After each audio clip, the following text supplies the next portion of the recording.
Hi, everybody. Coming on really late tonight.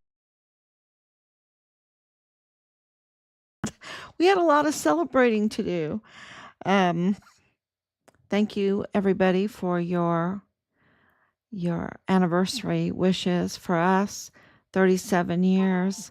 Yeah, we had some celebrating to do, some memories, and so thank you so much. So let's get started. And we really did receive some amazing messages today. Just absolutely heartwarming. A lot of support.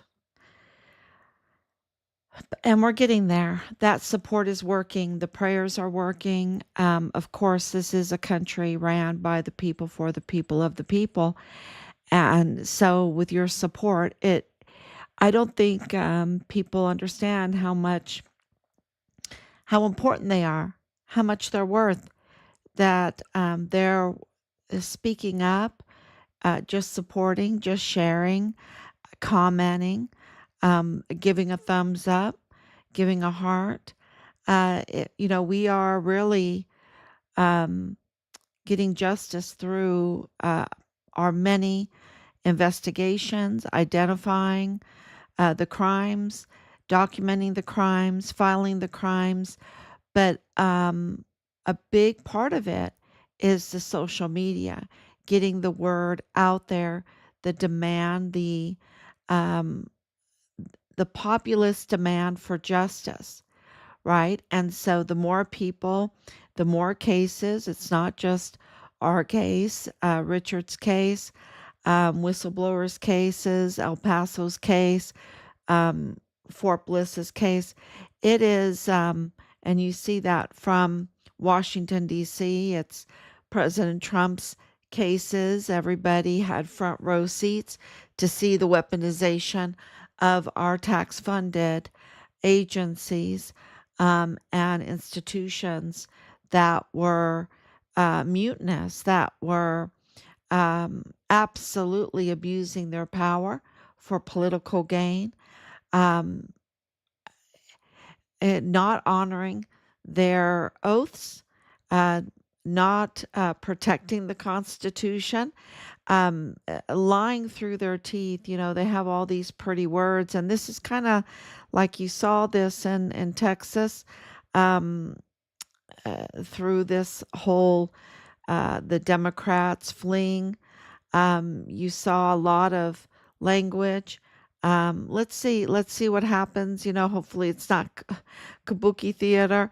Um, but in our son's case, we were told, with men in uniforms with stars, absolute lies to our face, absolute lies. And then we had people contact us and tell us this is not about the cartel. This is not about the cartel. This has nothing to do with the Mexican cartel.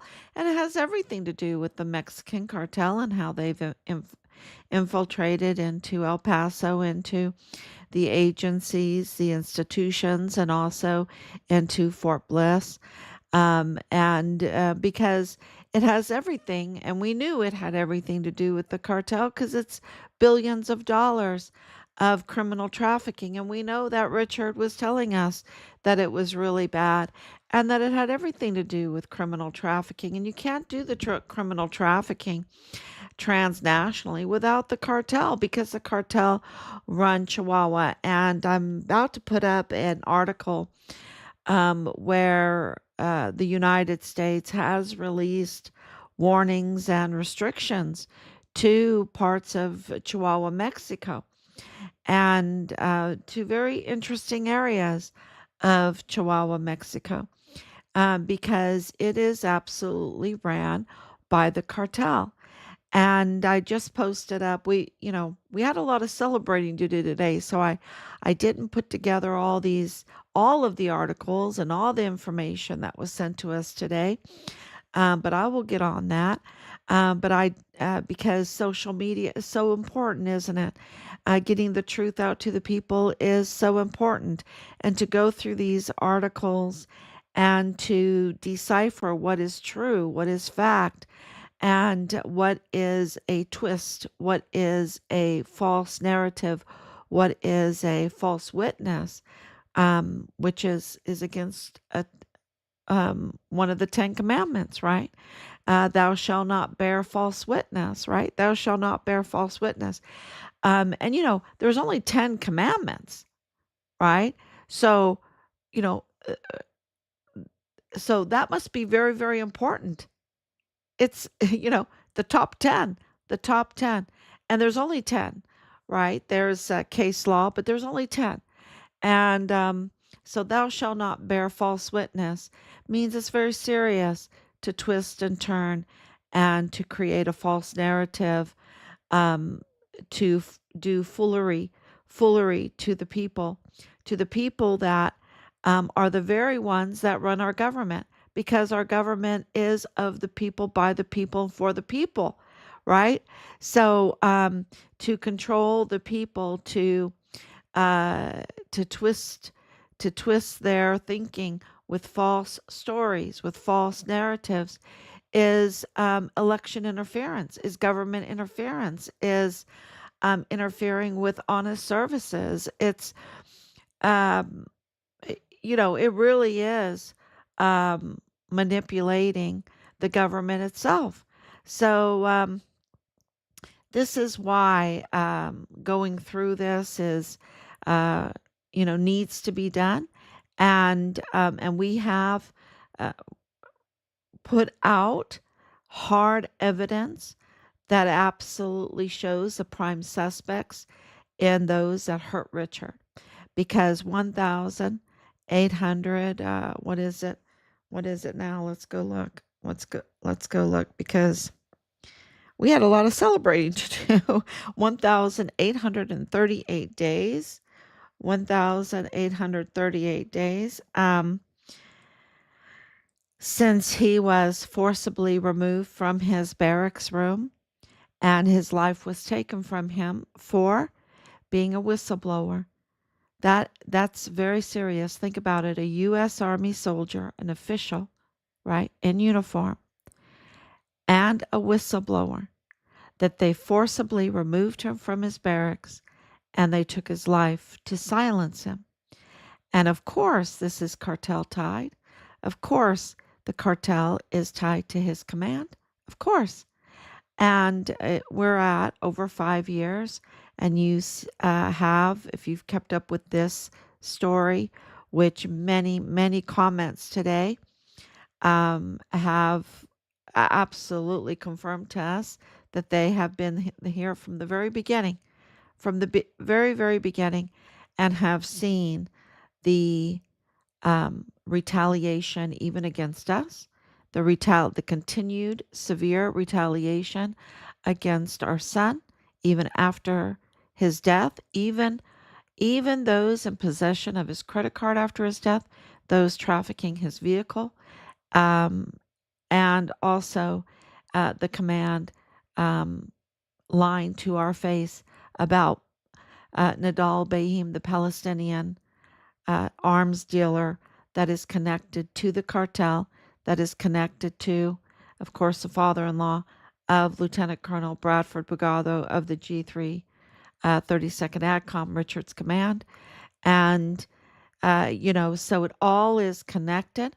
Um, that Nadal Bahim is connected that way, but also with Manny Chavira, um, very connected to Manny Chavira, who's connected to um, the cartel there, and Arturo Alba, Willie Moya, who both of those, are no longer alive because of their criminal activities, and but they are absolutely connected to Manny Chavira and then Nadal Bahim. And Manny Chavira is the chief of police of the El Paso ISD. Now, he is a rogue chief of police, because he never went to peace officers school before his appointment. There was a really big shakeup But days after, because the police officers, the ISD police officers that we've uh, hear from is not, they weren't happy. They weren't happy, and with everything, because there were, how we heard about it is their reports, their complaints. So about that, and it was a quid pro quo because of the Walmart mass shooting. Just days after the Walmart mass shooting, Manny Chavira's um, coverage of that as a fireman, um, the second in charge. I think he was a second in charge fireman. Uh, and his uh, coverage of that, of the staged scene. We have that confirmed, and we have ran and still are analysis of that day, the Walmart mass shooting, because it's totally intertwined with our son's case. The same individuals that were involved in the Walmart mass shooting case are involved in the taking of our son's life and the cover up of it. And that's why those are very, very important cases. And that's why the victims in the Walmart mass shooting case never truly got justice. They didn't pursue the death penalty. They never even scheduled a trial date. They never had a trial because they never even scheduled a trial date. So the evidence was always covered up. And slowly, it's coming out. And we are, running the analysis and the looking at the forensics of everything. And we've gained a lot of trust by people in El Paso. We've earned a lot of trust by people in El Paso. And every day we're getting more and more information about everything, about that. And so, and it's really shocking because the timestamps aren't right. Nothing is right. Nothing. It's all chaotic. It's all points to a staged crime scene. We have it confirmed that the crime scene on the Walmart mass shooting was not secured even 2 days after. It took more than 48 hours to secure that crime scene. And you saw the released by the DPS, the Department of Public Safety. They released just recently because of the amassing pressure of the people, by the people, and for the people, to get justice in this case. They released the interrogation video of Patrick Crucius, and it is just, I mean, y'all, it is just, you know, uh, uh, if I was DPS, if I was, the law enforcement, they've just confirmed that this was orchestrated, that this was set up, that this was not, that this was a botched case. And people go, well, why did they do the Walmart mass shooting? You say it was orchestrated. You say it was staged. I don't say it was orchestrated. I didn't say it was staged. I'm reporting to you what the evidence confirms. The evidence confirms that it was orchestrated. The evidence confirms that it was staged. And that is with hard evidence and witness testimony that is what happened.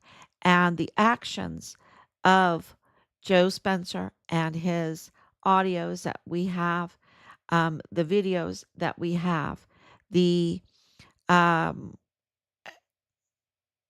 all the little hearings that they had. I mean, you had um, Bob Moore denying that Patrick Crucius was autistic when in the court record, he is severely mentally uh, handicapped, and not even handicapped, it's a severe mental health condition. And on top of that, autistic since childhood, since early childhood.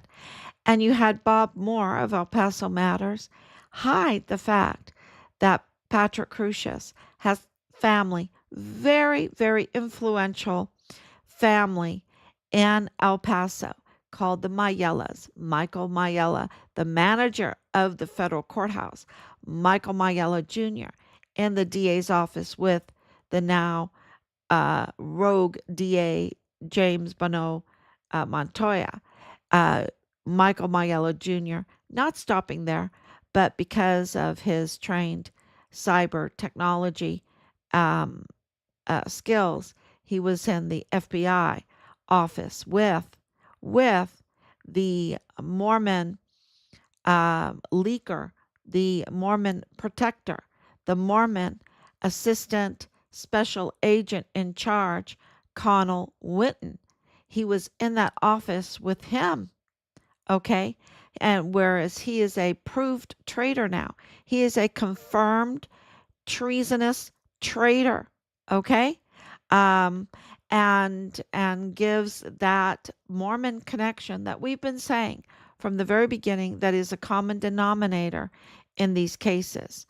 Um, and there is a group of Mormons in this, a lot of them in this group that have been up to no good, have been up to no good. And that's a loyalty that they have put above their duties as public officials, public law enforcers. You cannot be an assistant special agent in charge in the FBI field office in El Paso and put your Mormon connections above your duty as uh, as that FBI assistant special agent position calls for. And that is what he did. That is what he did. That is what is confirmed. And so that was huge news. And Michael Mayella Jr. was in that office. Not only that, but Michael Mayella was also working for Walmart Cybersecurity. And so the DA's office, the FBI's, he was making his rounds. He has connections. And that's Patrick Crusius's brother-in-law. Okay.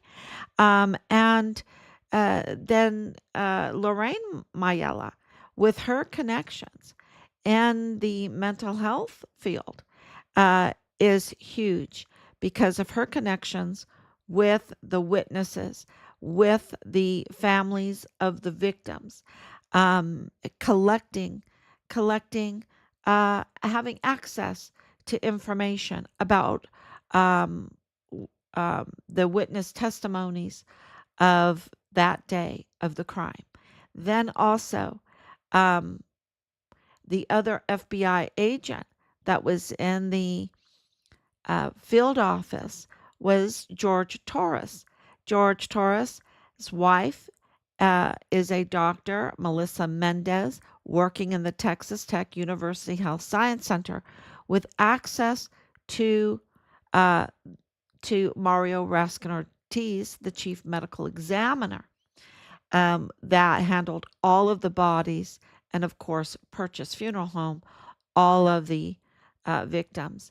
That is connected to the rotting body crematorium, transnational alliance with Purchase, which is a transnational funeral home service in connection with the rotting body crematorium, Plenitude Funeral Homes, um, that recently um, found in such a toxic state, um, over 400 bodies and counting left to rot, and rats going through and making the excuse, oh, our furnace didn't work since 2022.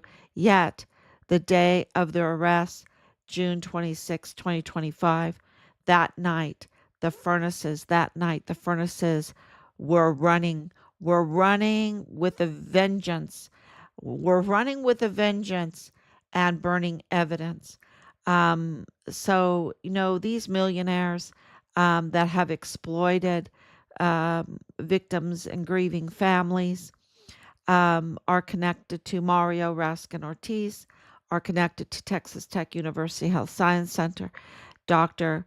Melissa Mendez, who oversees um, students, right, or fellowships, and that would be um, another Mayella, Alexis Mayella, Patrick Crucius's sister-in-law, um, and of course you have Patrick Crucius's brother there working in El Paso too, as an accountant, right, a CPA by oh geez, it's 1 o'clock in the morning, but uh, you know, just imagine, just imagine that Patrick Crucius was, we were told by Bob Moore of El Paso Matters, the lead news, well, the Mockingbird, Operation Mockingbird, all the other news would tend to just uh,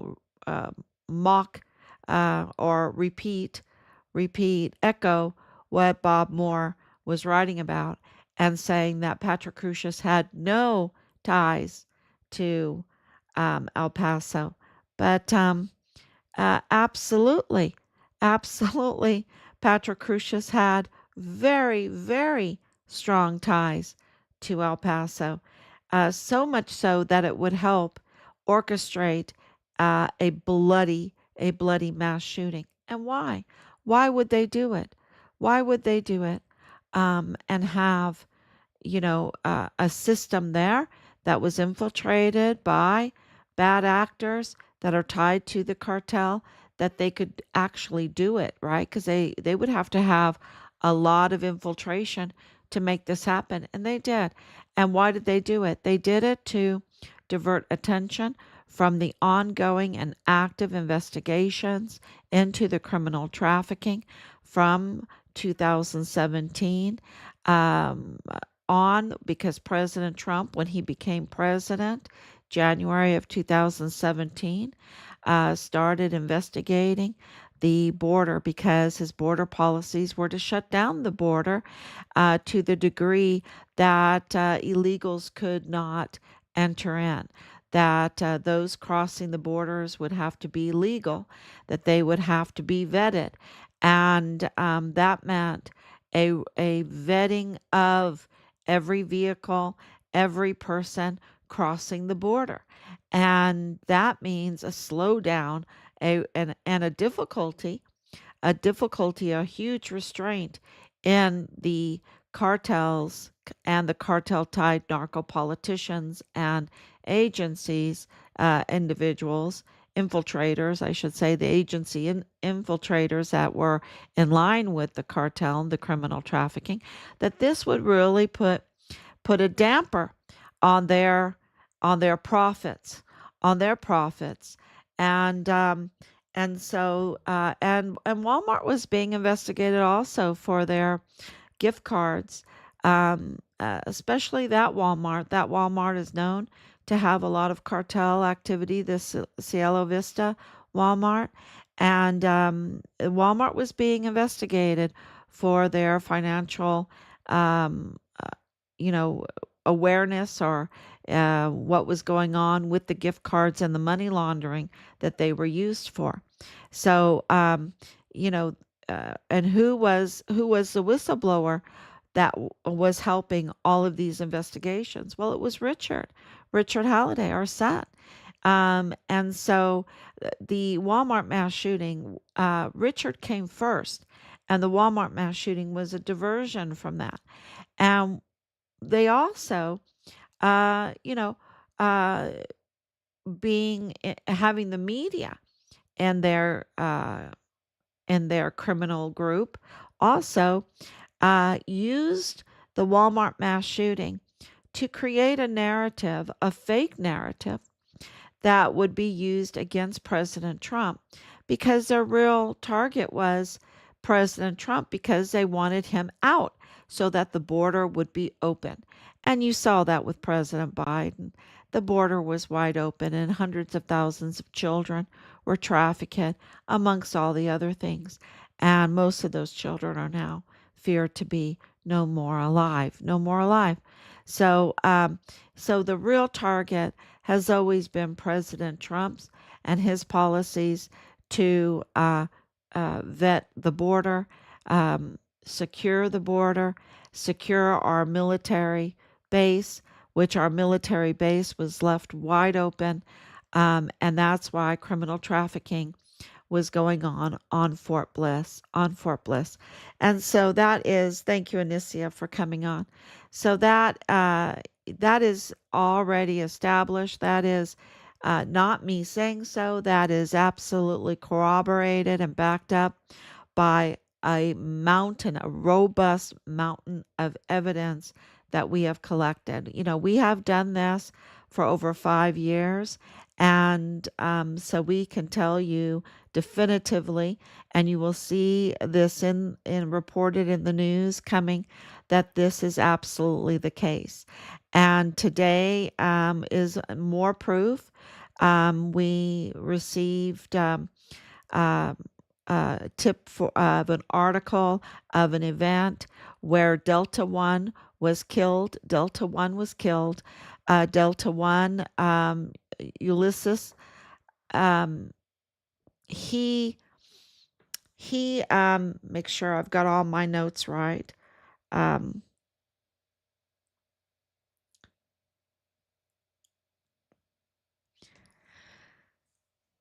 Ulises Nache Trujillo Trujillo, is that right? I know that he's a Carol too. I think so. Um, Delta One is his cartel name, right? Delta One, which being military, right? Having over 80 years of combined services in our family, when we hear Delta One, we think, oh my goodness, is he prior military? Is he prior Marines? Um, there's some connection in all of this with the Marines, absolutely. And I'm just wondering, is he prior? I mean, he might be prior Army, but Delta One. It will come out. It will absolutely come out if he has a record within our military. So the real shocking part of this, and it is really shocking when you think about it, is Delta One. He ran the tunnels.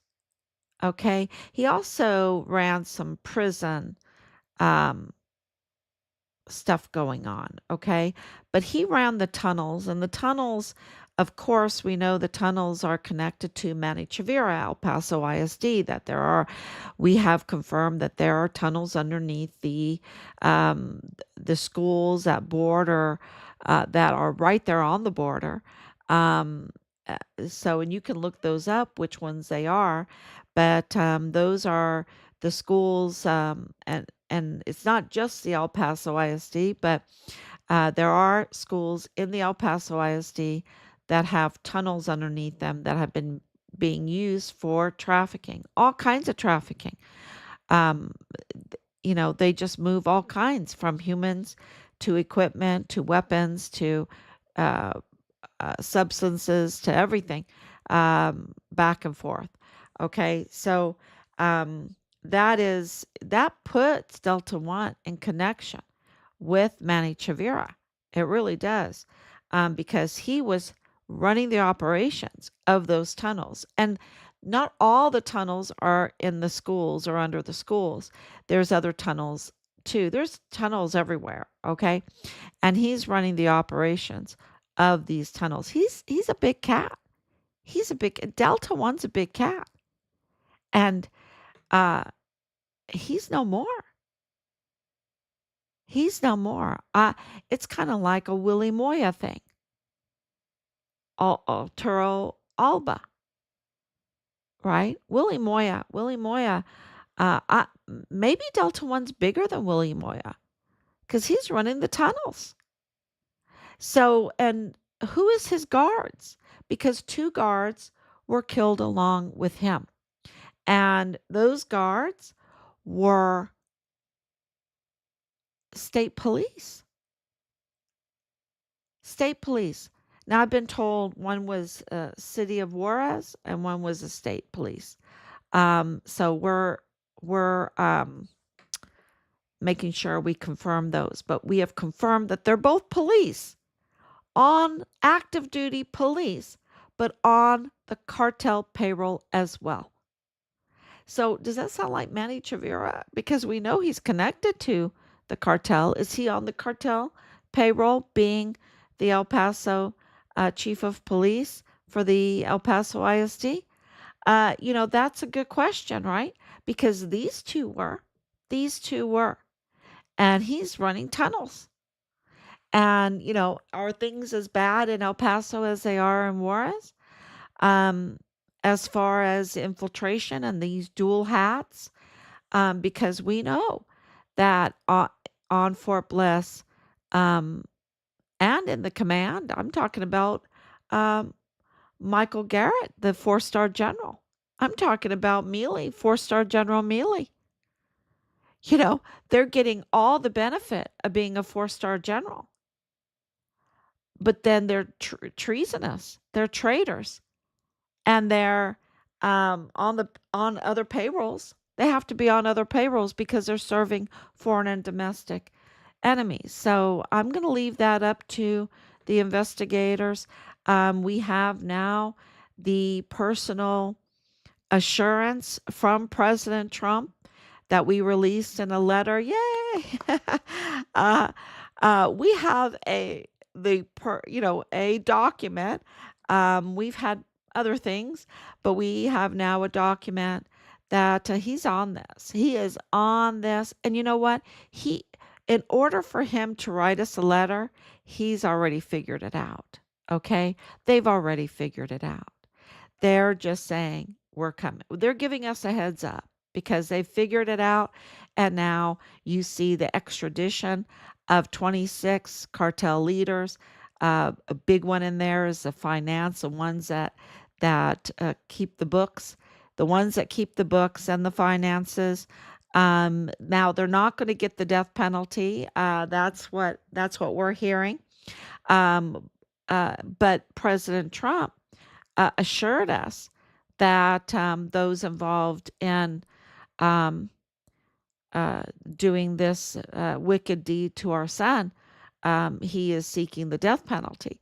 So is that for um, the traitors in his command, the actual people?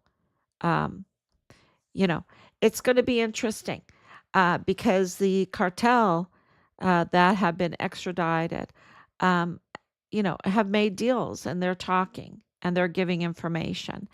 And, of course, this has to do with the tariffs. Of course, this has to do with the bigger picture of international trade. Absolutely. And it's a big stick, right? It is a big stick that can absolutely um, uh, destroy cartels. And now with the limited movement because of the border, and the limited movement because the Department of State, or who issued that?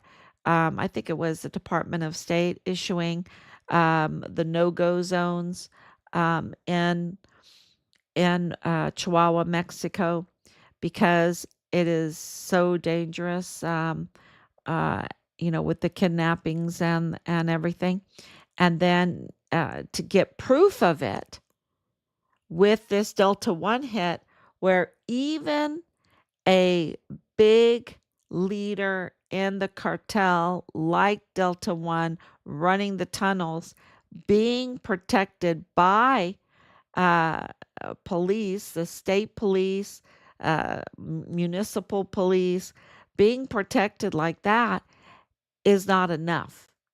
It's not enough, right? He wasn't protected enough. that tells you the breakdown that's going on in Juarez, the breakdown, the civil strife going on within the Sinaloa cartel, the Chapitos faction versus the El Mayo Zampada faction. Um, and then you have the La Linea, right? Then you have the Chapitos Sinaloa faction making an alliance with the cartel Jalisco New Generation. They're making an they've made an alliance, and now you see them being extradited. They're being extradited, and that they're in connection. They are the ones of the Pan Party that are in absolute connection with the Plenitude Crematorium funeral home, the rotting body um, fraudsters, fraudsters committing sacrilege against Corpus Christi, um, in line with Purchase Funeral Homes, in line with Mario Raskin Ortiz, the El Paso chief medical examiner, in line with Solomon and Nusa, the mortuary operations for Fort Bliss, that is the brother of the prime suspect in our son's murder case, which is Tavita Nusa, who is a disgraced CID agent because in 2021 his badge was terminated, and their family with Lilani Hart, who's a convicted criminal, who in a notarized affidavit um, admitted to child exploitation, right? The worst type of crimes against children, right? And inside her own household. And also her immigration status having a lot of problems being illegal. So and about weapons. So she admitted to all that, confessed to all that in an affidavit. It was notarized. We confirmed it all. She absolutely needs to be arrested, and she's family with Tavita Nusa, with Solomon Nusa, connected to this crematorium that is connected to the funeral fraud cartel, Pan Party, Sinaloa, Chapitos faction, in line with and in alliance with the new generation, the cartel Jalisco New Generation, car, that and they're both been designated by the Trump administration as FTOs. As FTOs, you know what that stands for, FTOs. And so uh, many of them have been extradited now. 26, 26, 29 months ago, 26 now. And they're talking and they're talking. And don't forget that El Chapo um, is in prison in the United States, along with El Mayo, along with El Chapo's son. They're all in prison in the United States, and they've been talking, and they've left out mantas, these big white sheets with their confessions on there too, naming the officials that because they've been stabbing each other in the back. They've been stabbing each other in the back, and this was going on in 2017, 18. Not at the extent of this, but that's why they um, came together to pull off, not to pull off, but to attempt to pull off to the Walmart mass shooting, to to divert attention, right? It's diverting attention to draw a false narrative, to do whatever they can to get Trump out, and Biden in. And now you have Beto O'Rourke admitting that he doesn't care about rules.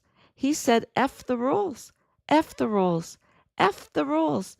That means that the whole time that he was serving, He didn't care about our Constitution, about the laws of our land, that he would just publicly even state that he would F the rules.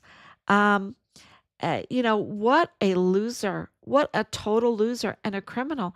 And I think AG Paxton, if I'm not mistaken, he has issued the arrest of Beto O'Rourke for for his lawlessness, for his absolute lawlessness.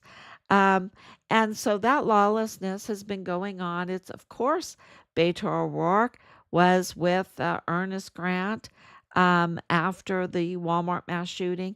It was orchestrated because they already had the little sign up, El Paso Strong, right? Which is that's a good slogan, El Paso Strong. And that's what they do. They pick out something really good and they hide it and they have their evil intentions behind something really good. And so, yes, El Paso needs to be strong, but they can't be strong with the likes of Ernest Christopher Grant committing a false witness testimony, right?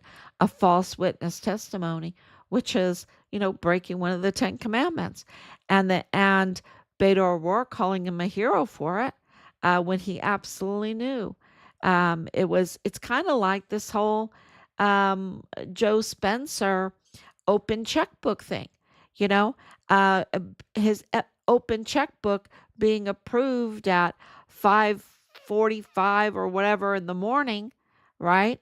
On the 4th of August 2019, just hours after the Walmart mass shooting, and he's already been approved for an open checkbook for the taxpayers to pay for the botch defense, uh, the uh, the um, the Kabuki Theater defense of Patrick Crusius, and lying and lying and lying and delaying and making deals, and charging the taxpayers millions of dollars for it, and absolutely knowing that the Walmart mass shooting was connected to um, the whistleblowing of the Fort Bliss whistleblower soldier Richard Halliday, who um, had had his life taken from him not long, well, about a year later, 11 months later, after the Walmart mass shooting. So just a couple months after Glennon Oakley Jr.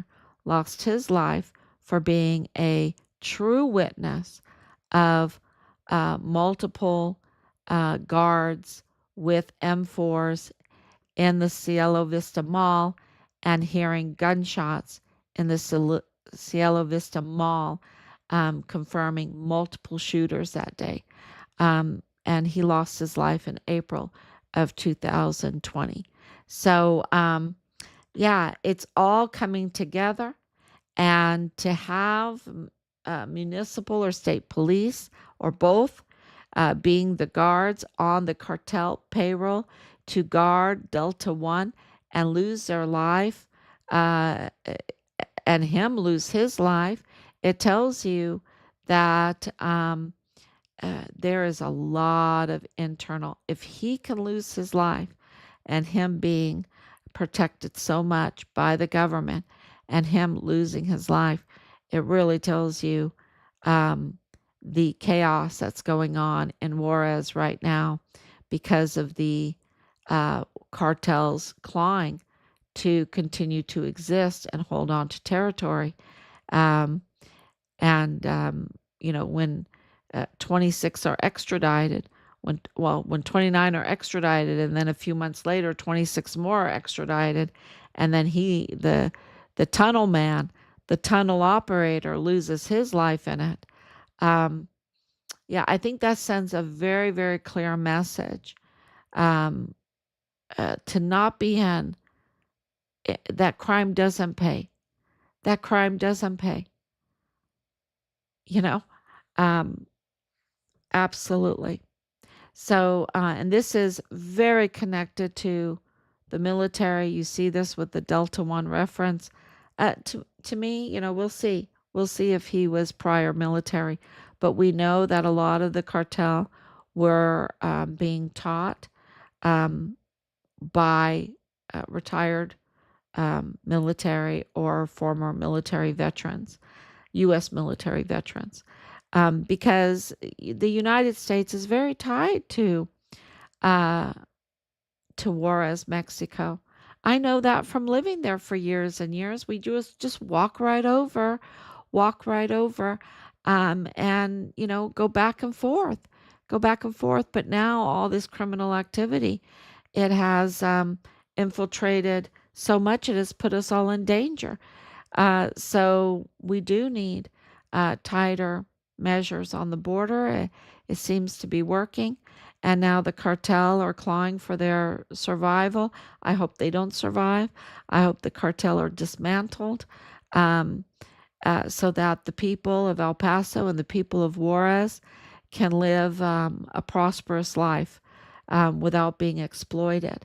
And there's no other greater example of the exploitation than when a crematorium gives building mortar in an urn to their family and charge them for it um, when they think it's one of their loved ones. And that is connected to the funeral homes that are connected to the mortuary affairs of Fort Bliss, and also the funeral homes of El Paso. So it's all, when that is connected, when you know the um, the deaths of our loved ones and their removals are all connected, because all the families are connected back and forth of the border, then you know that what I'm saying is right. And uh, uh, it's just a one humongous city. They're Siamese twin cities, but two different countries, and and and it has been taken advantage of. So this LeBaron, LeBaron, I think in Spanish they pronounce it LeBaron. I'd say LeBaron family that were killed. And I have to mention this before I go. The three, I think it was three women and six children. This is very tied into this because they again are the Mormon cartel connections. Um, and that was absolutely a cartel hit, a cartel hit that was also active security police for Governor Maru Campos, who was just arrested for the hit on the Labaron family.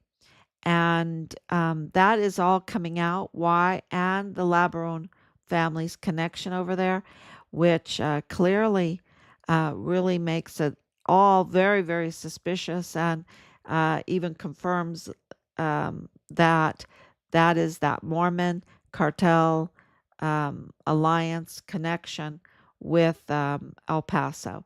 And that's why you saw, at least I saw, with the suspects in Richard's case, there was that common denominator with funerals, funeral businesses, funeral home businesses, and that they were Mormon. And I said that early on. I even posted on that early on. And now that is all being confirmed. So, yeah, this news with Connell Witten, that was just a whistleblown, um, is just huge. It is shaking things up. It's really big.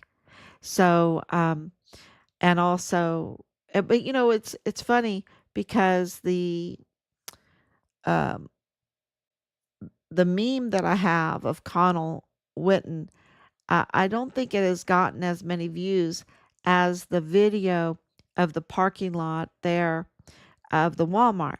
And we were talking about that. And it's because the people know that they were conned, lied to about the Walmart mass shooting case. They understand that totally. So that interests them. They know that they were lied to, that the timestamps don't match, that the impossibilities are there because there's not enough time there. The two surrenders, the moving of Patrick Crucius's car in that parking lot, the man with the cup that just disappears.